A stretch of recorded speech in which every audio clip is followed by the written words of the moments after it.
Stonehenge, England's most mysterious ancient monument.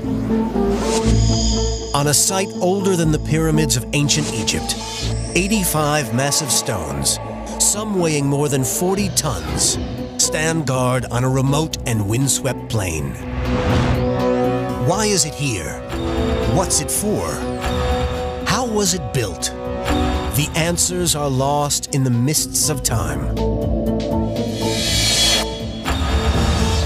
Myth links Stonehenge to England's mysterious Druids, Celtic priests said to have practiced ritual sacrifice.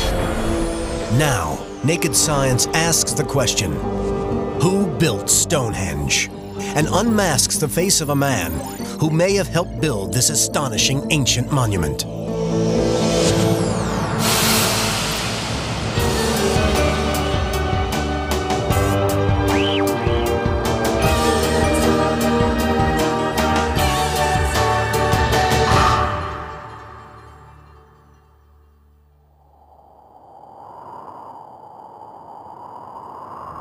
Forget Manhattan's skyline, or the stone-carved sculptures of America's Mount Rushmore. This construction job was really tough. No cranes, no hoists, no machinery. Just massive rocks, some heavier than a fully laden 18-wheel truck. A structure so old that the rocks could only have been heaved into place by sheer muscle power alone. Still standing thousands of years later, dramatic and moody, Stonehenge dominates Salisbury Plain in southern England. It has fascinated people since before recorded history and still captures imaginations today. Amazingly, unlike most ancient ruins, this is not incomplete ruin. It's pretty much today how its architects wanted it to be. Very open plan, great ventilation, a little light on a roof, but a strong and ultimately long-lasting construction. No one knows what such a design might have been for. It's not recognizable as a church or a temple or a long-abandoned building. It just sits there in massive ancient splendor, being Stonehenge. One thing it has done over thousands and thousands of years is fascinate all those who come here. To think that people that built this did all that they did to build it, it's tremendous. I mean, just look at it. It's unbelievable. It's a magical place. In the public mind, Stonehenge has long been associated with one mysterious peoples, the Druids. The Druids were known as wise men, teachers and religious priests for the Celtic peoples ruling much of northern Europe more than 2,000 years ago. They believed in the immortality of the soul, sometimes making human sacrifices to aid Celtic warriors in battle, or as a ritual to cure the gravely ill. Those claiming to follow the ancient Druid ways still meet here at summer solstice, June 21st, the longest day of the year, when the sun rises directly into the heart of the circle. The monument's central axis aligns closely with the midsummer sunrise. Nowadays, these summer solstice celebrations turn into lengthy public parties. But in times past, long before the birth of Christ, these stones have probably witnessed real Druid ceremonies. Bodies have been found in this area, not the victims of Druid sacrifice, but human remains more than 4,000 years old. Could such bodies help solve the mystery of who erected these stones? It is a structure that lies at the heart of an area of England steeped in monuments to now long-forgotten pagan religions.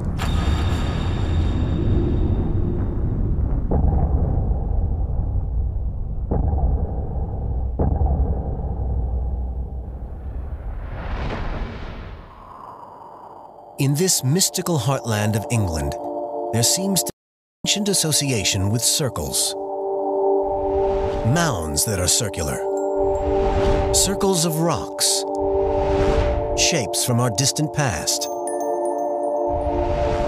And even today, mysterious links seem to flourish. The area is famous for crop circles, incredibly complex patterns appearing literally overnight in cornfields. People marvel at huge crop circles, made in the dead of night by a secret network of hoaxers, though some still credit their creation to alien visitors. And yet, however intricate and huge the crop circle designs become, none can rival the mysteries of Stonehenge. The design evolved over many generations. First, a circular ditch and bank, then a second phase of timber structures. The third phase saw the arrival of stones, some then repositioned over the years. The largest stones are 23 feet tall and weigh more than 44 tons. That's the same as 6 double-decker buses. In total, more than 1,500 tons of rock, the weight of 10 steam locomotives. Perhaps most amazing is the precision with which it's been built. Some believe that the massive stones have been carefully aligned with stars in the heavens, a distinctly non-pocket-sized astronomical calendar. At some stage in its creation, the circle of upright stones was topped by huge carved rock lintels. These huge lintel stones are nearly perfectly level, despite being built on sloping ground. Within this sits a circular arrangement of smaller uprights known as bluestones. And in the middle is a horseshoe of the largest of all the stones, a series of 3 slab constructions known as the trilithons.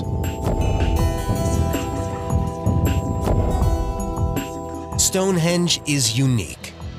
Nothing quite like it has been built before or since.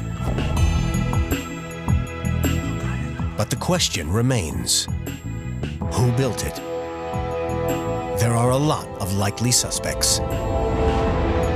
The first Britons at the end of the last ice age were primitive hunter-gatherers. Then came waves of settlers and invaders from Europe and the ancient world. Druids, Celtic priests were preeminent, until they in turn were swept away by the Romans. The empire-building civilization, who 2,000 years ago conquered most of the then-known world. Could any of these peoples be good candidates for the job of the Stonehenge design and construction crew? How can we decipher the available evidence to uncover who was really responsible? The answer? We need some exact dates to weed out the losers. Stonehenge does not give up its secrets easily.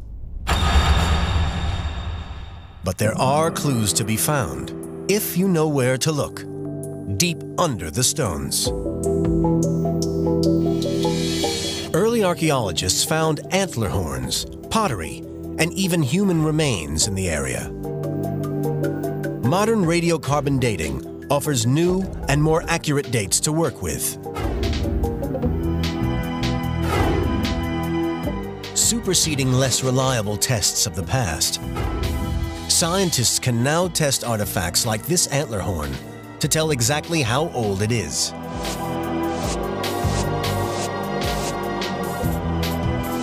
And because it was buried directly underneath the stones, it tells us the most likely date when Stonehenge was built.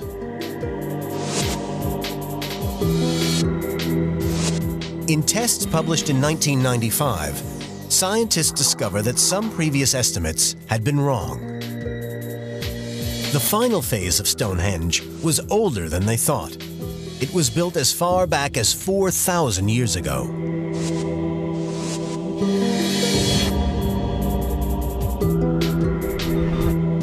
It's been stunning news for archaeologists such as Mike Pitts. The new radiocarbon dating of Stonehenge has had the biggest impact on our understanding of the monument since we recognised it as something created by people many centuries ago. It is the first hard evidence of a date, and it knocks those Druids, who only came to Britain around 2,000 years ago, right out of contention. In fact, it eliminates many of our usual suspects. Our search for the builders of Stonehenge needs to travel much further back in time. It's certainly not a Roman building. It isn't the work of the Druids, nor those immigrant waves of settlers from all over Europe. Stonehenge is far older than all those civilizations, with the first phase predating the Great Pyramids of Egypt. The tests suggest that Stonehenge is the work of ancient Britons, a primitive and little-known people. It seems unbelievable. 4,500 years ago, Britain was nearing the end of the Stone Age and the start of the Bronze Age. Its people were hand-to-mouth subsistence farmers, technologically undeveloped, just starting to understand how to work with metal. How could such primitive people have pulled off such an incredible construction project? Could the dates be wrong? Or is there other evidence suggesting these primitive individuals were indeed able to build one of the world's longest-lasting monuments? We hunt out that evidence in the very structure of the rocks, in the construction methods used, and by blasting Stonehenge-like rocks from the hills.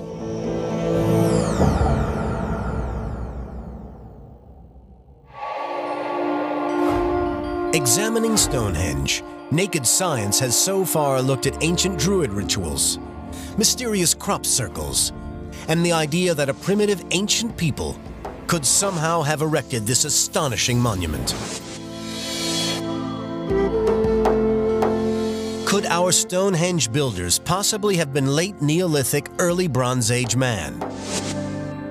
This was, by anyone's standards, a big construction job. The first problem any ancient builders faced was getting hold of the construction materials, the stones that make up Stonehenge. And that was far from easy. There are two types of stones at Stonehenge. The smaller ones are called the bluestones, believed to have been hauled to the site before the larger sarsen stones. But once the sarsen ring had been erected, the builders seemed to have had second thoughts. The smaller bluestones were repositioned over the years within it. No one knows why. And there is another puzzling question. Just where had all these stones come from? In one case, the answer is easy. Similar rocks to the large sarsen stones can be seen some 20 miles from Stonehenge. Using manpower to haul the rocks to the site would be tough, but not impossible. But the bluestones are a different matter. They're not from this neighborhood at all. In fact, even tracing their source isn't easy. The clues to where they originated can be found with the rock experts at the British Geological Survey. Here, in a vast collection, are rock samples from all over Britain, every one with its characteristic crystalline texture preserved as a microscope slide. And each specimen cross-referenced to the geological map of Britain. Is there a match between the rock type of the bluestones and a sample in the collection? And can that reveal the source of the stones anywhere in the British Isles? Under the microscope, the distinctive crystalline texture of the bluestones are a close match with samples already in the collection. They can even be traced to one specific location: the Preseli mountain range in southwest Wales.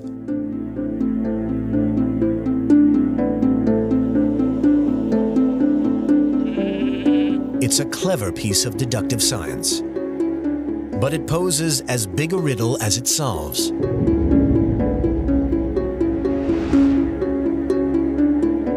The Preseli Mountains are more than 200 miles away from Stonehenge.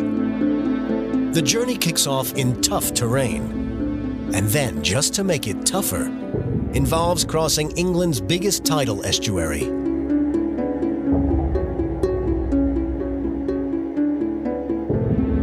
So how could stones weighing as much as 4 tons be carried such a long way with just the primitive technology of ancient Britons some 4,500 years ago? Perhaps one answer is they never were carried. Perhaps ancient Britons just found the stones lying around on Salisbury Plain, deposited there by a powerful force of nature. The movement of ice.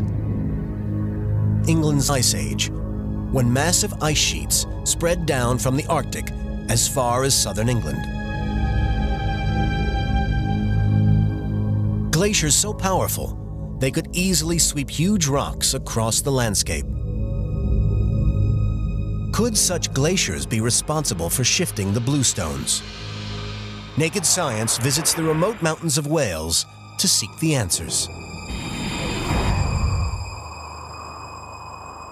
Local author and researcher Robin Heath is a man passionate about the mysteries of the Preseli bluestones and ancient Britons. I get excited about coming up here because these are my ancestors, and this is the culture of Britain. Heath has been exploring here for the last 20 years, cataloging peculiarities about the stones, old artifacts which provide the latest clues for our investigation. Many of the stones here at Preseli have giant stone wedges stuck between them. Someone at some time has tried to prise them away from the rock face. And there is even more compelling evidence that these rocks have been shaped and worked on.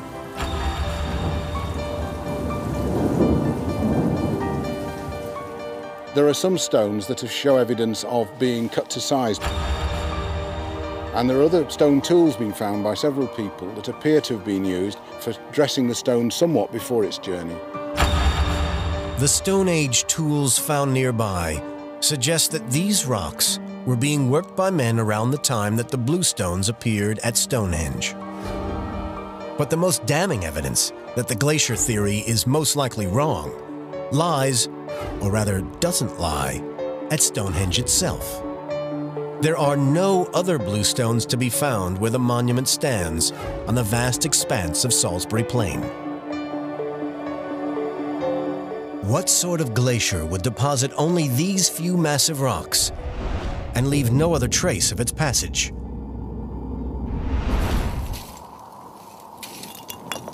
The probable conclusion? It was our late Stone Age candidate who transported those stones, which begs the next question: how did they do it? Perhaps examining the management of modern construction projects would shed light on how primitive man could achieve such a seemingly impossible feat. Naked Science needed some rocks.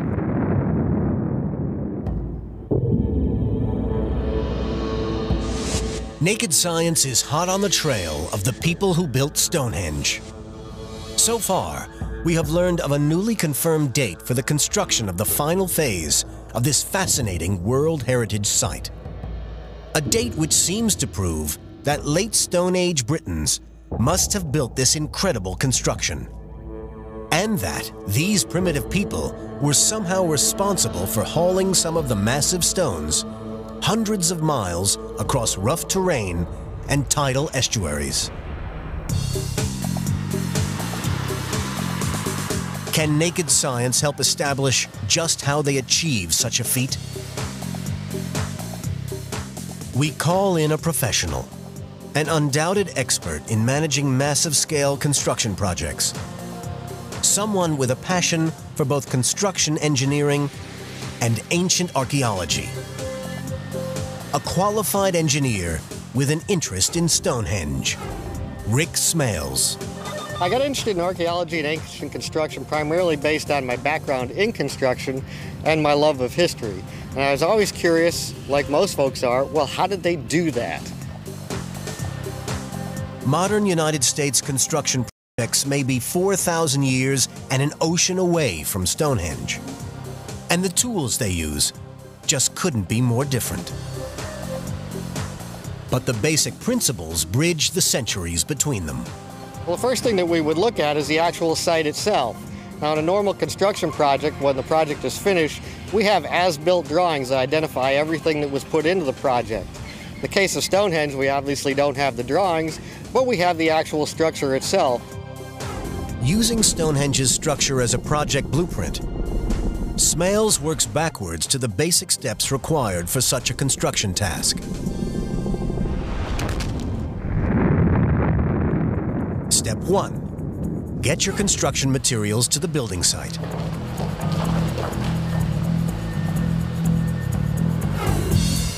Step 2. Work out how to use those materials to create your structure. Step 3. Calculate how much labor all this involves. Using Smales' 3 steps, it may be possible to work out how Stonehenge was built. Our first step, getting the materials.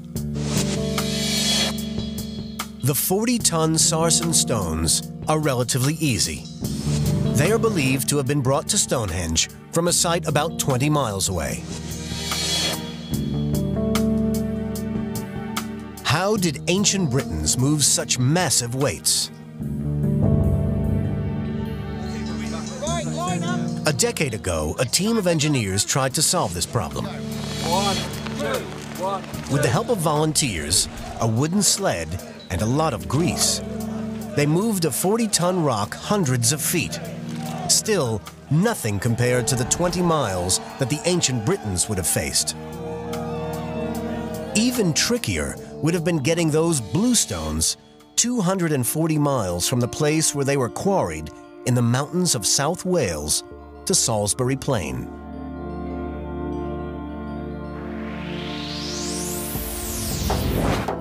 It's something that Robin Heath has a theory about. Well, as an engineer, you want to get the stones onto water quickly. In prehistoric times, if you could have got it down to the Cleddau River, 3 miles away, you've then got water most of the way to Stonehenge. Could Stone Age people possibly have had the technology to carry these 4-ton rocks over water? And can naked science devise a test to see if such a feat was truly possible? We need to build a boat, but what type? Archaeological evidence suggests that people from the Stonehenge era used a variety of different types of boats. The most common were log boats, a type of dugout canoe cut from an oak tree. Is it possible that these log boats could carry the sort of heavy stones required in the construction of Stonehenge? An unusual discovery at Shardlow Quarry near Nottingham, England in 1998 offers evidence that they could. When a flood washed away the mud from what appeared to be an old tree stump, something unusual appeared. Where a river had once been, emerged the remains of an ancient Bronze Age logboat. Even more interestingly, the boat was carrying an unexpected payload, more than half a ton of quarried rock. So, a logboat seems the logical choice for our rock-carrying demonstration. For that, we need a very large tree.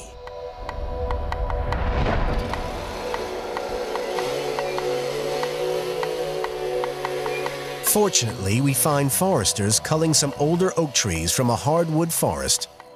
Perfect for our boat.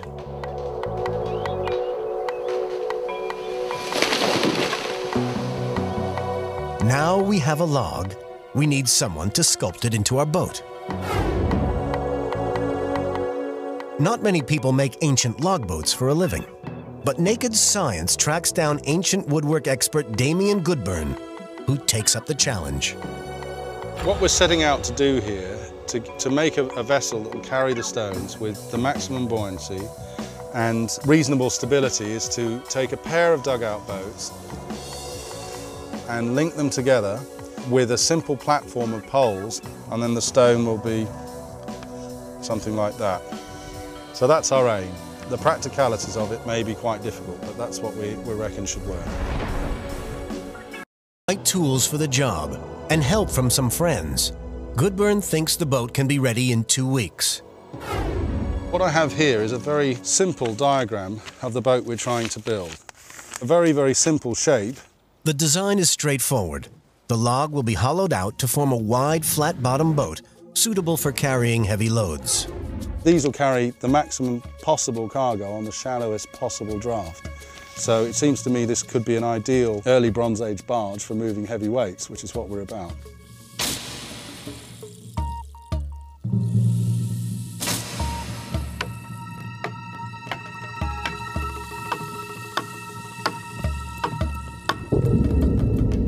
The first task is to cut off the top of the log, a technique called splitting, which uses chunks of wood to cleave apart the heavy oak.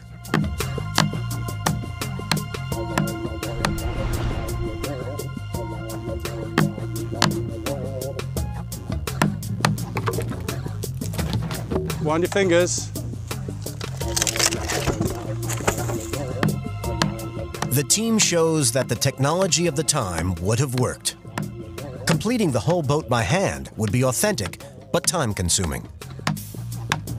To speed up the process, Naked Science calls in the chainsaws.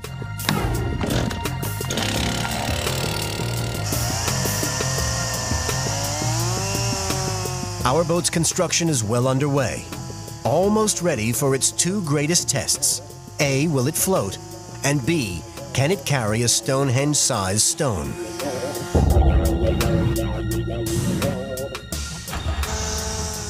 Assuming it floats, we need a very big rock. Because the Preseli Mountain is a protected national park, we blast out a boulder the same size and weight as the bluestones from this granite quarry.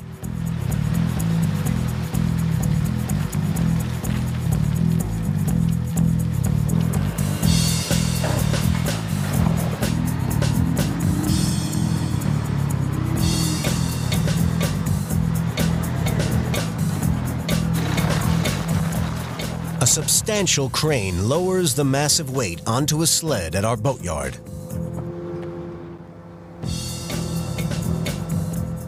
The team suddenly realizes what an immense task they have taken on.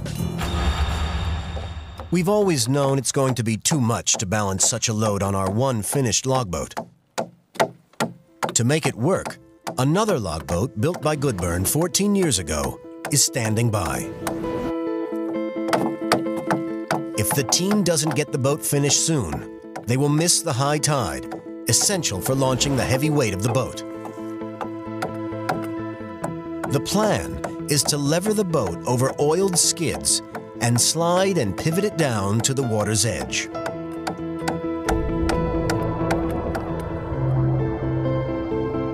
It's a nice idea in theory, but in practice, it seems Goodburn may have underestimated the weight not just of the stone, but of the boat. 1, 2, 3. 1, 2, 3. Eventually, with some extra effort, the log boat begins to gather some momentum. Keep pulling, that's it, stop. Right. But not for long. Look. The team is worried about the jetty not holding up under the 1-ton weight of the boat.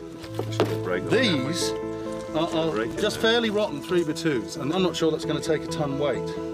Never had this trouble in the Bronze Age. Wasn't any sawn planking. 1, 2, 3. Are you pulling? No, we were pushing on these ropes. That's why they. That's why they stayed straight. Okay. Are you ready? Brushing aside the problems with the precarious jetty, Goodburn decides that one last push should be enough to launch the boat, and instructs our chainsaw operator to get in and row. Okay, hold the gun off. Nice one. It might not have been the most elegant of launches, but the log boat now safely floats in the water. But the team doesn't have time to waste. They still need to launch the other boat and lash the two together.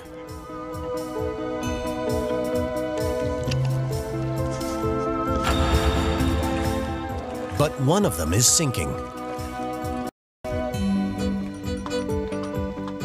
Undeterred, the team presses on with lashing the boats together, which involves drilling holes in the side of the boat. Not something naked science would normally advise. That's done.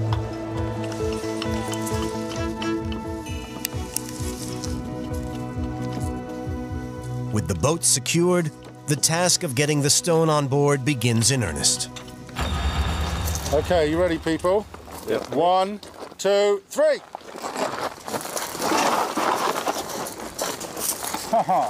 Worried that the stone might slide too quickly, Goodburn changes tactics. So try a gentle push on 3, okay? 1, 2, 3. Nothing at all. Well, I think if you put a lever behind that big crosspiece. With the lever in place, the stone begins its slow crawl down to the boats. Next, the volunteers control the weight of the stone as it's placed on a bridge that will tilt it toward the boats. Okay. As they take the strain, Goodburn's plan is to have them slowly release the sled.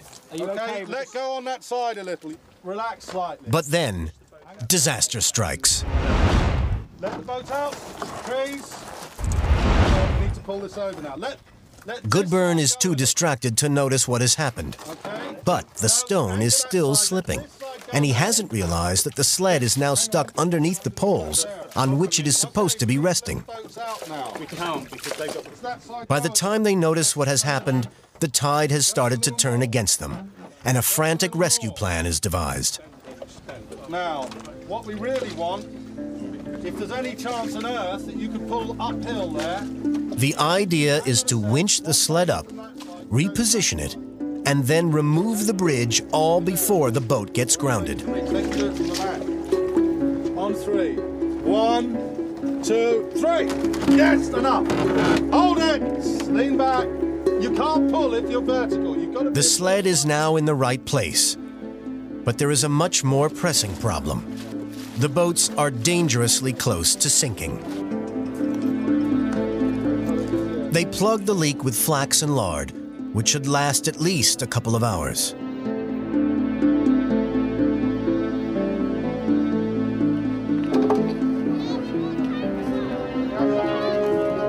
With the boat temporarily repaired, it's time to remove the bridge.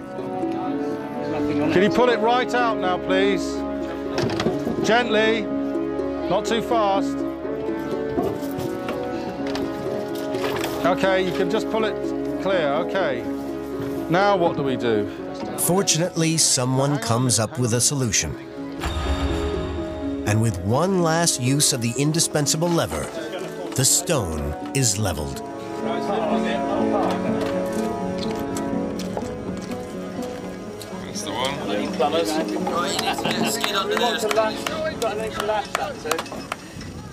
Got some leaking through that peg. Can you tap that in a bit more if I give you this? But only gently, okay? But with the leak still threatening to sink the boat, it's time to get afloat and run our experiment. The moment of truth. Could the combined technology of logboats and human power move a 4-ton stone across a tidal estuary? Or would the weight of the stone prove too much?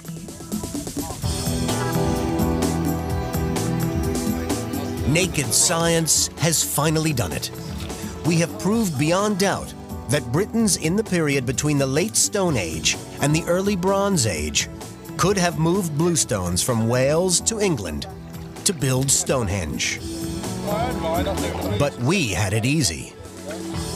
We cheated with modern tools to make just one boat to move just one stone a few hundred yards on calm waters.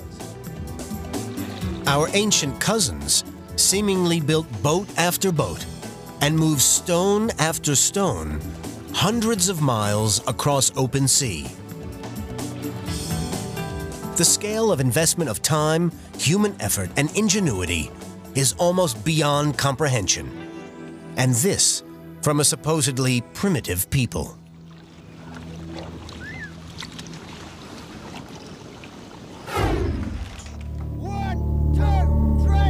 Once the stone arrived on the site, it still had to be raised. This is step 2 in Smales' guide on how to build Stonehenge. Back at the attempt 10 years ago, the team of engineers thought that this could be done most efficiently using a ramp to provide a pivot point.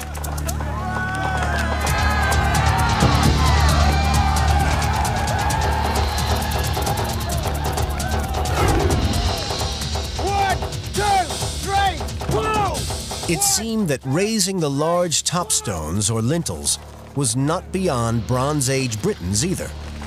All you needed was a big wooden scaffold. So we had our answer. Ancient Britons could have built Stonehenge with a little engineering know-how and some simple levers and ramps.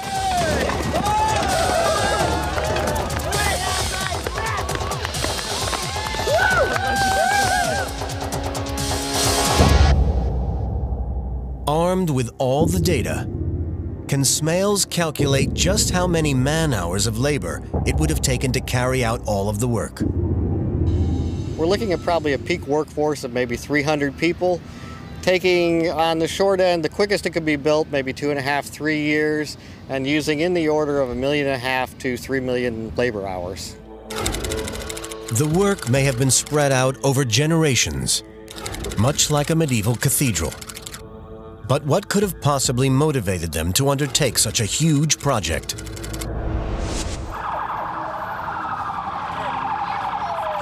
To find out, Naked Science travels to Las Vegas and the University of Nevada to meet an expert in the relationship between architecture and the corresponding societies that create it. Dr. Ronald Smith. As you look at these places, they're reflections of us. They're reflections of a culture, the reflections of emotions that we express. They are, in fact, a study of us. Smith thinks that the way a building is built gives us information about the intentions of the people who built it. So analyzing Stonehenge's size, structure, and shape will help us understand why it was constructed.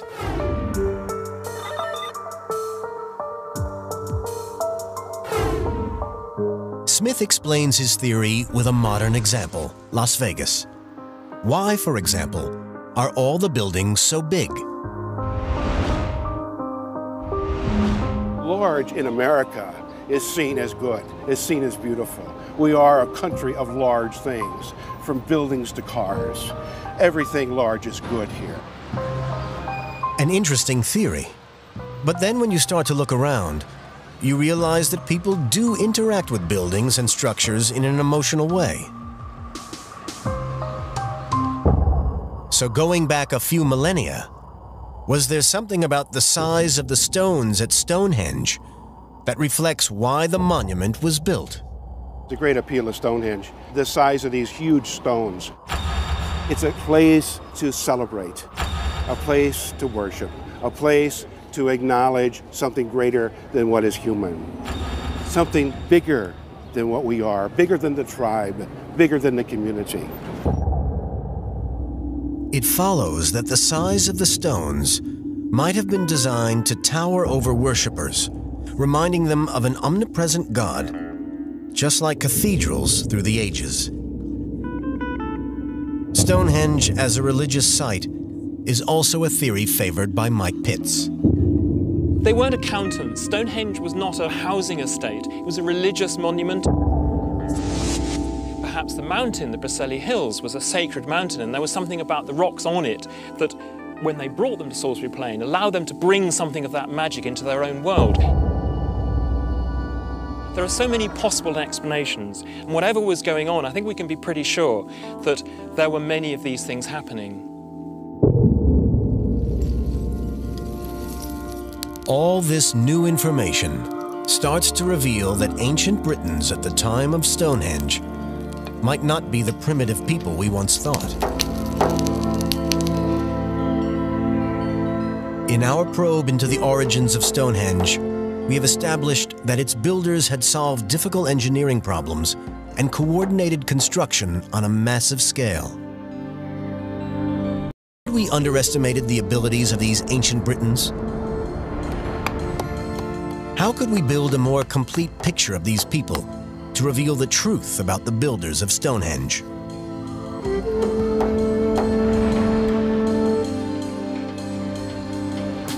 In April 2003, construction workers unearthed human remains at Boscombe Down, just 3 miles from Stonehenge.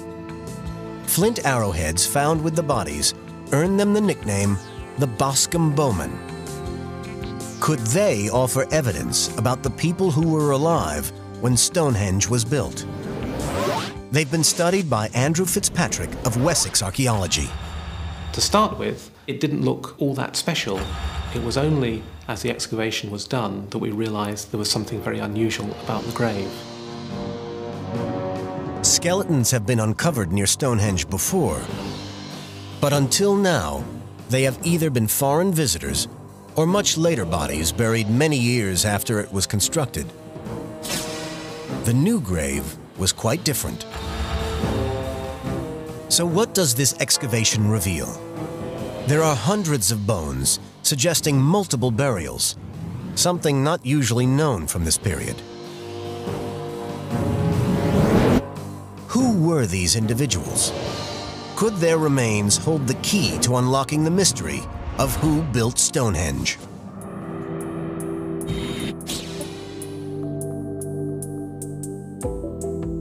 The next clues about this unusual burial come from Jackie McKinley. One of the first things I do when I get material like this into the laboratory is lay everything out. And with quite a lot of work, it was possible to work out that we had parts of 7 individuals. But why had they all been buried together? A closer investigation of the bones of the skulls reveals that this was probably a family grave. Unfortunately, the condition of the bones means that a genetic test is out of the question. Is there another way of uncovering the relationship between the bodies?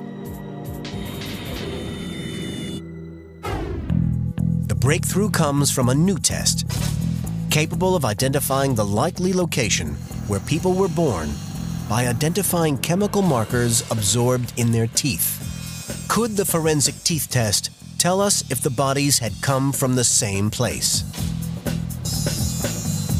The technique traces chemicals taken up by tooth enamel during childhood to reveal where someone was brought up. These traces come from the food we eat, the water we drink, and from the general environment.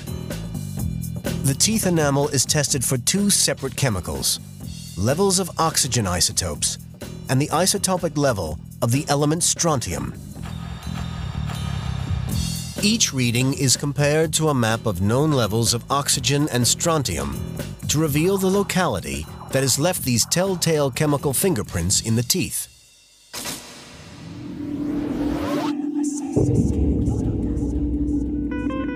It seems logical to think that the bodies dug up near Stonehenge might have originated in the local area around the monument site. But the teeth tests reveal an unexpected result. The people buried thousands of years ago in this mass grave had all grown up more than 200 miles away from Stonehenge, in South Wales, from where the Stonehenge bluestones had all been hauled. It's a link that fascinates researchers such as Andrew Fitzpatrick. We think that these men come from Wales, and the obvious thing with Stonehenge is that many of the stones come from Wales. It's an incredible finding. Strong evidence that the men and the stones originated from the same place. A tantalizing suggestion that these bodies were involved in transporting the stones from South Wales, and possibly in the very building of Stonehenge itself. But our quest is still not over. If these men built Stonehenge, can we go just one step further and actually see what the builders of Stonehenge might have looked like? Can we use the technology of our day to breathe life back into the men who mastered the technology of their own day to such monumental effect?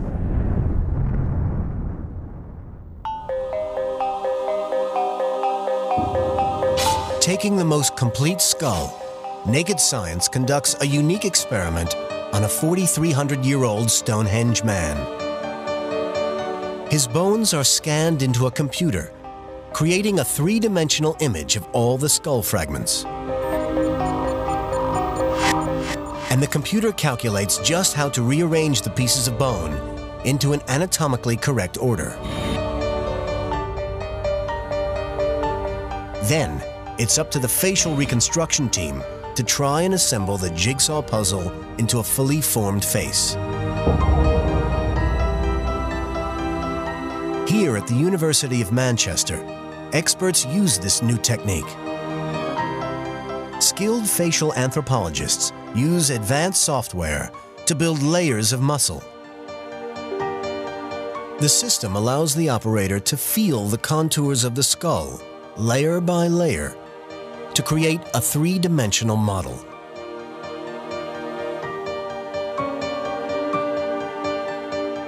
It takes many weeks of computer time, but finally, the mysterious and long-dead Welshman is ready to be revealed. We are about to become the first people for over 4,000 years to see the features of one of the men who may have built Stonehenge.